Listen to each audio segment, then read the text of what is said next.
दोस्तों, जो next topic के बारे में हम पढ़ने वाले हैं आज, वो है ऑगस्टस की विजय और उसकी उपलब्धियाँ। ऑगस्टस रोम का एक बहुत ही महान शासक था। मतलब बहुत ज़्यादा महान। उसने बहुत कम युद्ध लड़े थे। खासकर जैसे मैं आपको छोटा सा एक पॉइंट बताता हूँ ऑगस्टस के बारे में। उसने मार्क एंटनी को हराया था 31 ईसा पूर्व में। ये उसकी डेट है जब उसने हराया था। दूसरी बात ये है कि जो मिस्र की रानी थी क्लियोपेट्रा, जो बहुत ही मतलब अपनी सुंदरता के लिए जानी जाती थी, उनको भी उन्होंने हराया था। और एक और चीज़ बताता हूँ, जो मिस्र का क्षेत्र था या क्षेत्रफल था, ऑगस्टस ने उन उन पर मिस्र पर पूरा कब्जा कर लिया था, जिससे उनको दो बड़े फायदे मिले। एक तो उनको ऑगस्टस को मिस्र से बहुत सारा अनाज मिलता रहा, और दूसरा फ़ायदा ये हुआ कि जो अ, सोना था, मतलब गोल्ड था, वो उनको मिस्र के क्षेत्रों से या जो उनके देश से है, वो बहुत संख्या मिलता रहा, जिससे उनका जो साम्राज्य था, रोम साम्राज्य, वो कंटिन्यू तेज होता गया, शक्तिशाली होता गया। और उन्होंने ईसाई धर्म की जो एक स्टेबिलिटी है, ईसाई धर्म को उन्होंने यूरोप में प्रमुख धर्म, जिसे राजकीय धर्म भी कहा जाता है, राजकीय धर्म उनको बनाया था, मतलब राजकीय धर्म बनाया था ईसाई धर्म को।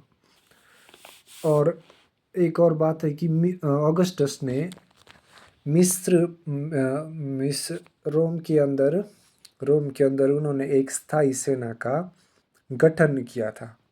स्थायी सेना जो परमानेंट होती है, 5 से 6 लाख उसमें सैनिक थे, जो कि रोमन्स थे। रोमन्स भी ये ऐसे सैनिक थे, मतलब गुलाम नहीं थे, ये वहाँ के आम नागरिक थे, और ये बहुत शक्तिशाली चीज़ों से और टेक्नोलॉजिकल एडवांसमेंट से बहुत इक्विप्ड थे, वेल इक्विप्ड। एक और बात जो ऑगस्टस ने करी थी, उन्होंने शाही अंगरक्षक को अ, मतलब उनकी विवाह की स्थापना की थी, मतलब जो राजा को सुरक्षा मुहैया कराते थे हमेशा के लिए। इनको प्रीटोरियन गार्ड भी कहा जाता था, मतलब ऐसे सैनिक या ऐसे लोग जो राजा और राजा के परिवार की सुरक्षा करते थे।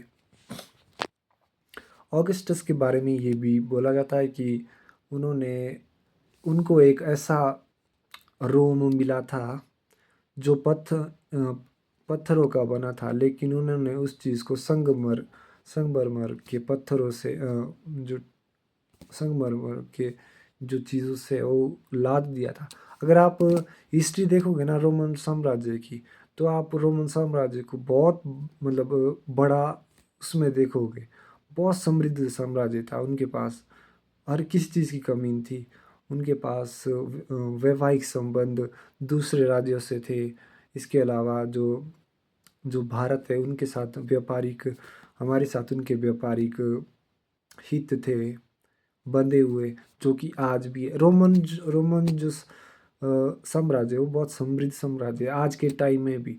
अगर आप वहाँ पे देखोगे ना, तो एक भारत में इतिहासकार आया था, तो उसने ये कहा था कि कोई भी ऐसा सिक्का सोने का नहीं होता जो कि भारत रोम से हर साल नहीं वसूलता। मतलब बहुत ज़्यादा इतना व्यापार होता था भारत और रोम के बीच कि उसका जो कोई कैलकुलेशन है वो नहीं होता था, कोई भी कैलकुलेशन। क्योंकि उस टाइम आपको पता है, जैसे टेक्नोलॉजी इतनी एडवांस नहीं थी। कैलकुलेशन वो रिकॉर्ड तो रखे जाते थे, पर आज तो एआई का ज़माना है। एआई के ज़माने में आप कुछ भी बना सकते हो, इससे एनिमेशन या रिकॉर्ड भी आराम से रख सकते हो। तो उस टाइम ऐसी चीज़ें नहीं थी।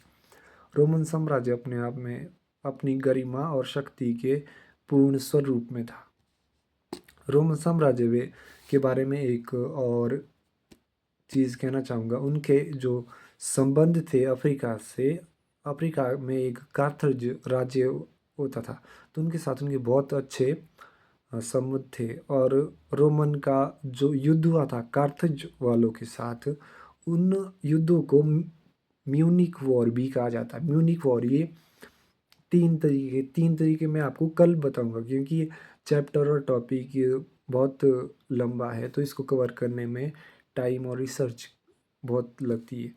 तो आज इस टॉपिक के बारे में आपको इतना ही बताऊँगा। Thank you so much.